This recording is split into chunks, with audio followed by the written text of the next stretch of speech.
કઈ ન થાય તો રોજ ઠાકોરના ચરણ સ્પર્શ જરૂર કરવા.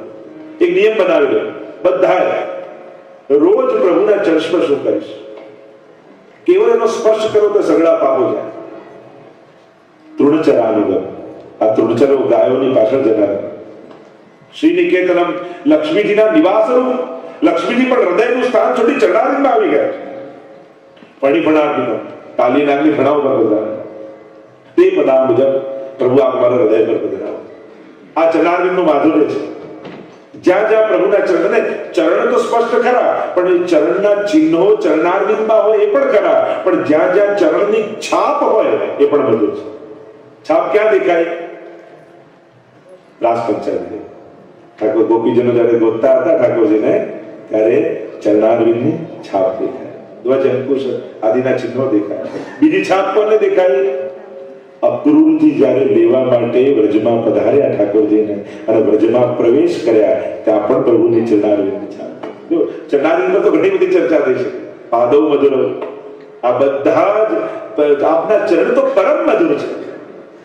કારણ કે જેને ચરણ મળે એને પછી બીજું શું બાકી રહે? મોટા મોટા દેવતાઓ, લાલાય મોટા મોટા ઋષિઓ ક્યાં સ્થાન માંગે છે? તો કે ચરણારવિંદ. ચરણ કમલ વંદો હરિરાઈ, જાકી કૃપા કંગુ ગિરી લંગે, અંધે કો સબ કુછ દર્શાઈ, બહેરો સુને મુખ મુનિ બોલે, રંગ ચલે સિર છત્ર ધરા. જો પ્રભુના ચરણારવિંદની આ વિશેષ, શ્રીની આ વિશેષતા, પ્રભુનો કયો હસ્ત માથે પડે, કયા ચરણોના સ્પર્શ મળે, એમાં પણ ભાવનામાં ફરક. ઠાકોરજી રાસમાં વેણુનાદ કરતા હોય તો ચરણની એક વિશિષ્ટ પ્રકારની મુદ્રા છે. ડાબો ચરણ રાખે, એની પર જમણો ચરણ ટેડો પધરાવે અને પછી વેણુનાદ. ડાબો અંગ એ પુષ્ટિ અંગ છે, જમણો એ મર્યાદા. એટલે કે આપણે ત્યાં જયારે સેવામાં ચરણ સ્પર્શ કરીએ ઠાકોરજીના, ગુરુજી જ્યાં પણ કરીએ તો આપણે ત્યાં ક્રમે છે પેલા ડાબો, પછી જમણો, પછી ડાબો અને પછી નેત્રોને લગાડવા. આ ચરણ સ્પર્શનો પ્રકાર છે. કારણ કે આપણે માનવામાં આવે કે દરેક વૈષ્ણવ સૃષ્ટિ લીલાની સૃષ્ટિ છે, એટલે કે પુષ્ટિમાં હતી એટલે પેલા ડાબો, પણ આ જગતમાં આવ્યા એટલે મર્યાદામાં પડ્યા એટલે જમણો. પણ મહાપ્રભુજીએ બ્રહ્મ સંબંધ કરાવી ફરી આપણો લીલામાં અંગીકાર કર્યો છે એટલે ફરી ડાબો. આ રીતે ચરણસ્પર્શનો પ્રકાર છે. તો ચરણારવિંદના કૃપા કરવાના પણ અનેક પ્રકાર. ચરણ સ્પર્શ, ચરણ રજ, ચરણ ગંધ અને ચરણોદક. આ ચાર રીતે ચરણની કૃપા થાય. ચરણોદક, જેમ આપણે બેઠક યાદીમાં જઈએ તો કેસર સ્નાન કરાવીએ, આચાર્યના કેસર સ્નાન થાય, પ્રભુના સ્નાન થાય કેસર સ્નાન આદિ. તો એ જે ચરણોદક છે એ પણ સમસ્ત પાપોને બાળનારું છે. એ ચરણોદક દ્વારા કૃપા. ચરણ રજ દ્વારા કૃપા, કે એમની ચરણ ધૂલી મળી જાય અને ધૂલી મસ્તક પર લગાડી. ઘણા વૈષ્ણવ તમે હવેલીઓમાં જોશો ને, ઇન્ડિયામાં નાથદ્વારામાં, તો આમ સીડી પર ચડતા હોય ને ત્યાંની ધૂલી લઈને મસ્તક પર લગાડે.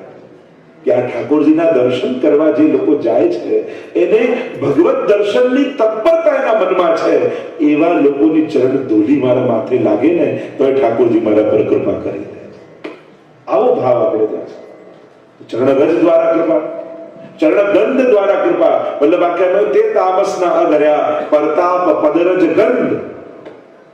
મહાપ્રભુજી કેવળ શિલા ઉપર ચરણ ઘસ્યા અને એમાંથી એવી સુગંધ નીકળી કે જેટલા તામસ જીવો એ મનમાં રહેતા હતા એમના ત્યાં જ ઉદ્ધાર થઈ ગયા. એટલે ઠાકોરજીને જયારે અત્તર પણ તમે ચરણારવિંદમાં સમર્પો ને, જો આપણે ત્યાં જયારે ચરણસ્પર્શ પણ કરતા હોઈએ ને ત્યારે સીધા નથી કરતા. હાથ કાસા કરી અત્તર લઈ ઋતુ પ્રમાણેનું અને પછી પ્રભુને ચરણસ્પર્શ કરાય. કારણ જે આપણું અને પ્રભુનું અંતર કાપી દે એ જ અત્તર છે. બંનેની એક ગંધ કરી દે એ જ સુગંધ છે. કે જીવ અને પ્રભુની એક ગંધ. એટલે અત્તર લગાડી અને જયારે ચરણનો સ્પર્શ કરો અને જયારે નેત્રોને લગાડો ત્યારે એ સુગંધ નાસિકાથી લેવી જોઈએ.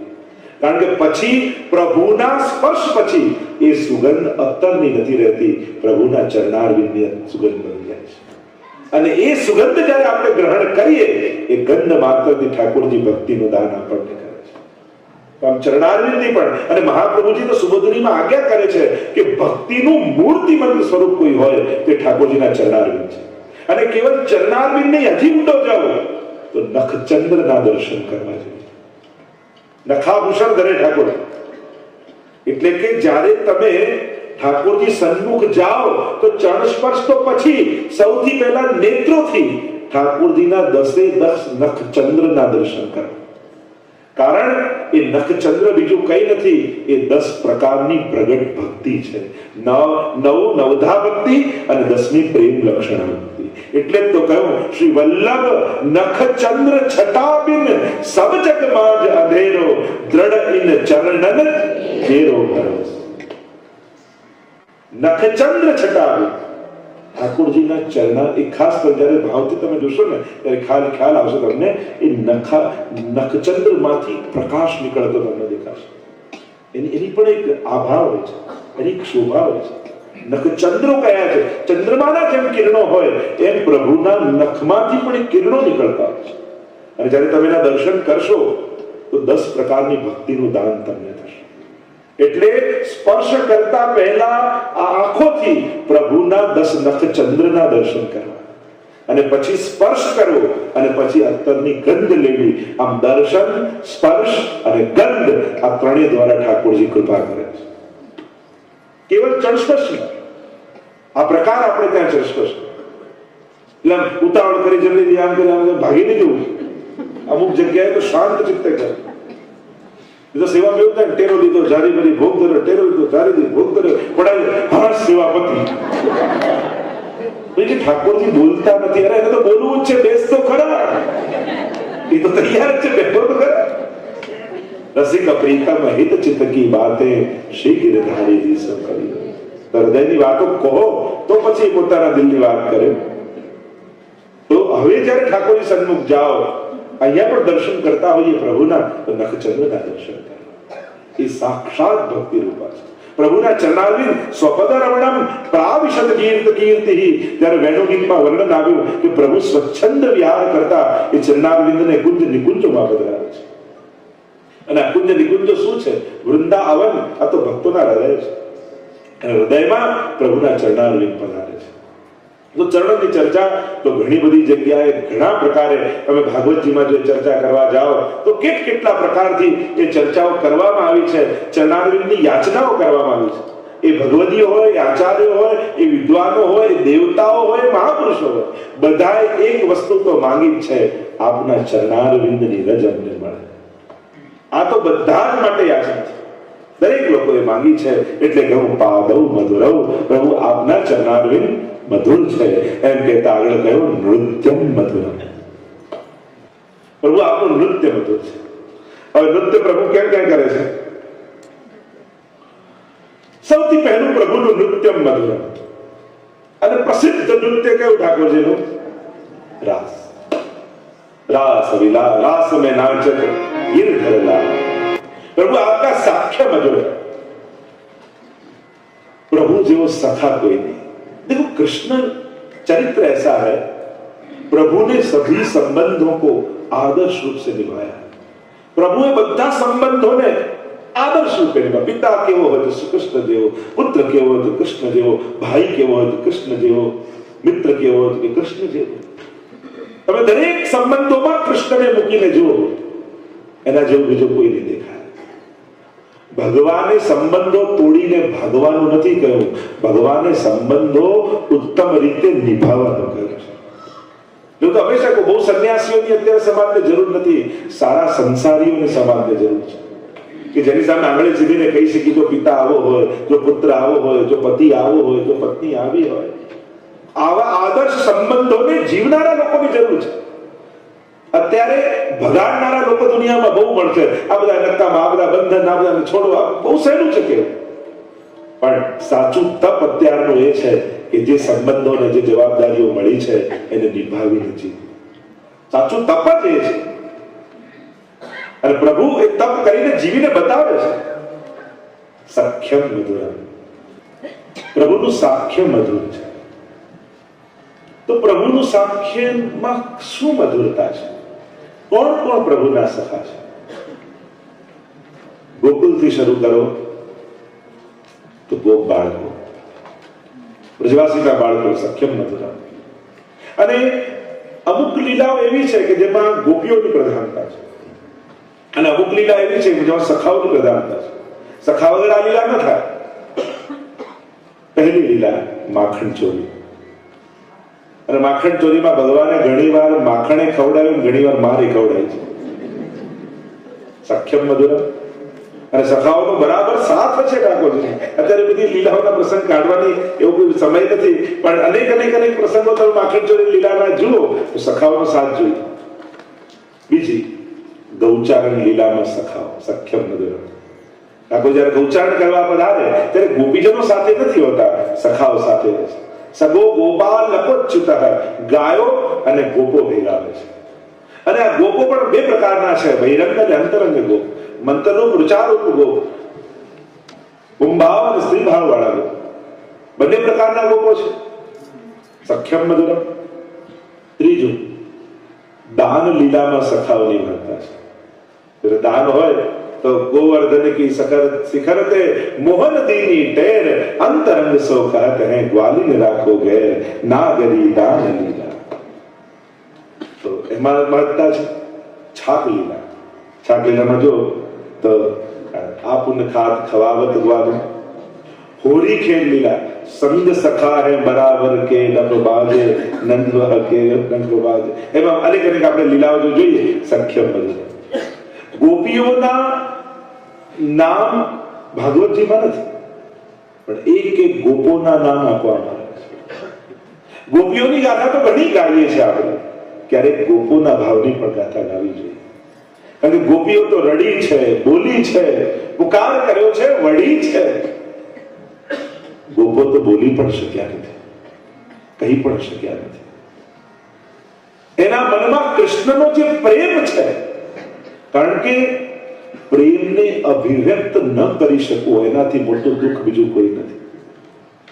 પ્રેમ જયારે પ્રગટ્યો હોય ને અને કોઈ અભિવ્યક્તિ પણ ન કરવા દે ત્યારે બહુ અસહ્ય બની જતું હોય છે. ગોપીઓ અભિવ્યક્ત કરી શકી છે, ગોપોને અવસર નથી મળ્યો. ગોપો રડી નથી શક્યા, ગોપો બોલી નથી શક્યા, ગોપો કંઈક કહી શક્યા નથી. એટલે ગોપોની ભક્તિનું પણ ચિંતન થવું જોઈએ. સ્વયં બ્રહ્માજી તો સ્તુતિ કરતા ગોપોને યાદ કરેલા. અહો ભાગ્યમ મહો ભાગ્યમ નંદ ગોપ વ્રજોકસામ યન્મિત્ત પરમાનંદ પૂર્ણ બ્રહ્મ સનાતન. ધન્ય છે આ વ્રજવાસીઓ કે જેના ભગવાન મિત્ર થઈને આવ્યા છે, જેના સખા સ્વયં પ્રભુ થઈને આવ્યા છે. એમ વંદના ગોપોની કરી છે બ્રહ્માજી. આ ગોપોની ભક્તિ અદ્ભુત છે.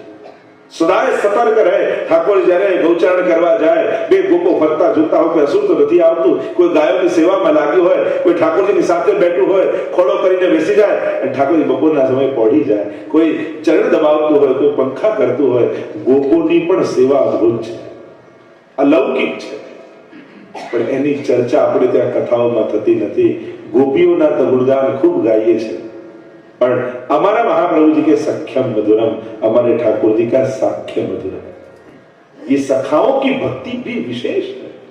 कभी इन पर भी चर्चा होनी चाहिए कि सखाओं ने किस प्रकार से प्रभु की भक्ति की. अरे घणी लाकड़ीઓ ખાધી છે ઠાકોરજીના બદલે આ ગોપીઓની, ઘણા લઠ્ઠ ખાધા છે હોળી ખેલમાં. ઠાકોરજી મટકી લઈને દાનમાં ભાગી જાય ને હાથમાં આવ્યા સખાઓ. કુંભનદાસ સાથેની વાર્તામાં તમે જુઓ તો એ પકડાઈ જાય. એવા અનેક અનેક પ્રસંગો, અનેક ચરિત્રોમાં આપણે જોઈ શકીએ કે જ્યાં સખાઓની ભક્તિ અદ્ભુત છે, એને પ્રભુનું સાનિધ્ય મળ્યું છે. સખ્યમ તો પહેલા સાખ્ય ગોપ સખા. હવે આવો મથુરા લીલા. મથુરા લીલામાં પ્રભુનો સખા કોણ? તો કે ઉદ્ધવ. શિષ્યો બૃહસ્પતિ સાક્ષાત. અને ભાગવતજીએ ઉદ્ધવજીને મંત્રી તો છે ભગવાનના, પણ સખા કહીને પણ બોલાવ્યા છે ભાગવતજી. આ સખા છે અને એ સખા પર ભગવાને કઈ રીતે સખ્ય મધુરમ, ભગવાને એના પર કઈ રીતે માધુર્ય વરસાવ્યું, કૃપા કઈ રીતે કરી કે આ ગોપીઓને પત્ર લખીને મોકલ્યા ગોપીઓ પાસે. એમાં કોના પર કૃપા થઈ? ગોપીઓ તો ત્યાં જ રહી, પ્રભુ અહીંયા જ રહ્યા, પણ કૃપા થઈ હોય તો ઉદ્ધવ પર કૃપા થઈ છે. અને જયારે પ્રભુ પાસે આવીને સમજાવવા લાગ્યા, પ્રભુ રડો છો, આ વ્રજવાસીઓ આપને સુખ શું આપ્યું છે, રડાવ્યા જ છે આપને. એક માખણના લોંદા માટે નચાવતી હતી ગોપીઓ. પ્રભુ યશોદાજી તો લાકડી લઈને પાછળ દોડતા હતા, નંદ બાબા તો ગાયો ચરાવવા મોકલતા હતા. આપને સુખ શું આપ્યું વ્રજવાસી? ત્યારે ભગવાન કહેવા લાગ્યા કે ગોપીઓ માટે નાચવાનો આનંદ કેવો હોય તું શું જાણે ઉદ્ધવ.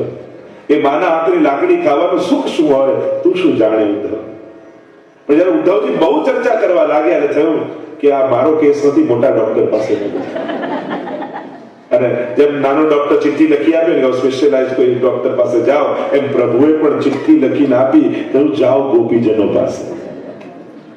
અને ચિઠ્ઠીમાં બીજું કઈ નતું લખ્યું, આ ઉદ્ધવનો રોગ જ લખેલો. હવે કૃપા કોના પર થઈ? ઉદ્ધવજી પર ને. અને જયારે ગોપીઓને મળ્યા ને જે અદભુત ચર્ચા છે, ત્યારે તેનો સમય નથી, પણ જયારે ચર્ચાઓ થઈને ગોપીઓના રંગે રંગાયા, ભક્તિના રંગે આશા મહો ચરણ રેણ દુષા મહ ત્યાં મને ગુલબલતા ઔષધિ બનાવો, ધન્ય છે આ વ્રજાંગનાઓ. અને ગોપીનું નામ જપતા જપતા પાછા આવ્યા. સખ્યમ મધુરમ. આમાં છે તો પ્રભુનું સાખ્યની મધુરતા, કારણ કે કૃપા તો ઉદ્ધવ પર જ થઈ છે. ત્રીજા મિત્ર હસ્તિનાપુરા અર્જુન, જે પ્રસિદ્ધ સખા છે, સખ્યમ મધુરમ, જેને માટે દ્વારિકાનો નાથ સારથી બનવા તૈયાર. અને સારથી બન્યા એટલે કેવલ યુદ્ધ ટાઈમે રથ ચલાવે એટલું જ નહીં, મહાભારતમાં ત્યાં સુધી લખ્યું છે રાત્રિના સમયે એ ઘોડાને સાફ કરે, નવડાવે, એને સ્વચ્છ કરે, એના મલમૂત્ર સ્વચ્છ કરે, એના ઘાવોને ભરે, એને ઘાસ ખવડાવે. સારથી બન્યા એટલે પૂરા સારથી. કોના માટે? સખેતી મત્વા. વારંવાર સખેતી મત્વા કહીને જેને સન્માન ભગવાન આપે છે એ છે અર્જુન. અને અનેક પ્રસંગોમાં તમે જુઓ, મહાભારતના જો પ્રસંગ કાઢવા જઈએ તો કેટલા પ્રસંગો નીકળે કે પ્રભુનું સાખ્ય કેટલું બધું રહ્યું આ પાંડવ સાથે. કુંતાની સ્તુતિ કરતા કરતા બધું યાદ કરે છે. એ ચીર ખેંચાતા હતા ત્યારે પ્રભુ આપે રક્ષા કરી, એ નાક્ષાગૃહમાં બળતા હતા ત્યારે આપે રક્ષા કરી છે, એ વનવાસ સમય આપે અમારી રક્ષા કરી છે. જીવનની કેટલીક ઘટનાઓમાં પ્રભુ આપે આપણું સાખ્ય નિભાવ છે. ત્રીજો સખા અર્જુન, સખ્યમ મધુરમ. હવે દ્વારિકામાં આવો, ચોથો અને પ્રસિદ્ધ સખા સુદામા. આટલો કુબેરનો વૈભવ એને આપ્યો, પણ પ્રભુએ કહ્યું નહીં કે મેં તને આપ્યું છે. આ તો મિત્રતા છે. કર્યા પછી કહીને યાદ અપાવી એ વ્યવહાર. અને ક્યારે કરી દીધું હોય ખબર ન પડે એ પ્રેમ. વ્યવહારની ઉપર પ્રેમ હોય છે. અને આટલું સુદામાને આપીને જયારે સુદામા નીકળે છે ત્યારે કે તારી પાદુકા મને આપતો જાય. સુદામા કે મારી પાદુકા? હા. અને મૂકીને સુદામા ખુલ્લા પગે નીકળ્યા ત્યારે પટરાણીએ પૂછ્યું કે પ્રભુ પાદુકા લઈ લીધી? ગરીબ બ્રાહ્મણ ખુલ્લા પગે જાય છે. પ્રભુ કહે કે આ વ્રજને તો મેં ખુલ્લા પગે પાવન કર્યું, પણ દ્વારકાને પાવન કરવાનું સામર્થ્ય મારામાં નથી. એ તો સુદામા જેવા ભક્તો જ્યારે ખુલ્લા પગે જશે તો મારી દ્વારિકા ચોથું ધામ બની જશે. સખ્યમ બની. અને જ્યારે સુદામા આવે છે અને ઝૂંપડીની સામે સોનાના મહેલ ઉભેલા, મિત્ર કેવો હોય? ગોપીઓએ એક બીજો મિત્ર ભગવાનનો ગોતી કાઢ્યો. યુગલ ગીત સમયે ઠાકોરજી વેણોનાદ કરતા કરતા વનમાં જયારે વિહાર કરતા હતા અને ઉપર ધમધમ તો તાપ તપાઈ રહ્યા, અને ત્યારે આ મેઘોને એમ થયું અમે તો આકાશમાં ઉપર છીએ, પ્રભુ નીચે, અમે કઈ સેવા કરીએ? જો અંતર ગમે તેટલું દૂર હોય પણ સેવા કરવાની વૃત્તિ જો મનમાં હોય ને તો સેવા મળી જ જાય છે. અને વિચાર થયો કે આ તાપમાં પ્રભુ પધારી રહ્યા છે, અમે છીએ આકાશમાં, લાવ પ્રભુનું છત્ર બની જઈએ, પ્રભુને છાંયડો કરીએ. અને જેમ જેમ પ્રભુ ચાલતા હોય અને ઉપર મેઘો એ સમાંતરે ચાલ્યા કરે અને પ્રભુને તાપમાં પણ શીતળતાનો અનુભવ કરાવે. અને થયું કે આટલી દૂર આકાશમાં અમે છીએ, છતાં અમારા ઠાકોરજી અમારી સેવા રંજક અમારો સ્વીકાર કરે છે. એટલો રોમાંચ એમને થઈ ગયો કે એમના નેત્રોમાંથી અશ્રુપાત થવા લાગ્યા અને ટપ ટપ ટપ ટપ વર્ષાની બૂંદો ઠાકોરજીની ઉપર પડવા લાગી. અને ત્યારે ગોપીઓ કહે આ તો આનો શોખ અને સ્વભાવ બંનેના સરખા છે. અને સમાન શીલ વ્યસનેસુ સખ્યમ, જેનો શોખ અને સ્વભાવ સરખો હોય ને એનામાં સાખ્ય થાય. આ મેઘ જેવા કૃષ્ણ છે. કૃષ્ણ પણ જોતા નથી ક્યારે કોની ઉપર વરસવું, આ મેઘ પણ ક્યારે ભેદ કરતો નથી કે નાળામાં નહીં વરસવું ને સાગરમાં વરસવું. જેવો આનો સ્વભાવ એવો જ એનો સ્વભાવ, આનો જેવો વર્ણ આય શ્યામ, આય ઘનશ્યામ અને પેલો મેઘ શ્યામ. જો પ્રભુના બે રંગના શ્યામ વર્ણ છે, એક રક્ત વર્ણ રક્ત શ્યામ અને બીજું મેઘ શ્યામ. શ્રીનાથજી બાબાનું મૂળ સ્વરૂપ છે ને એ એકદમ કાળું નથી, તો મુખારવિંદ રીતે સિદ્ધ કરવામાં આવે. શ્રીનાથજી બાબાનું સ્વરૂપ રક્ત શ્યામ છે, લાલાશ જેવું કાળું. અને બીજો વર્ણ પ્રભુનો છે મેઘ શ્યામ, જે શ્યામ થોડી વાદળી જેવું કાળું. વાદળ હોય ઘનઘોર, થોડું વાદળી પણ હોય શ્યામ. હવે બે રંગના પ્રભુના શ્રીઅંગ છે. અને આમ ગોપીજનોએ બીજો મિત્ર શોધ્યો, આ મેઘ પણ આપણો સખા છે.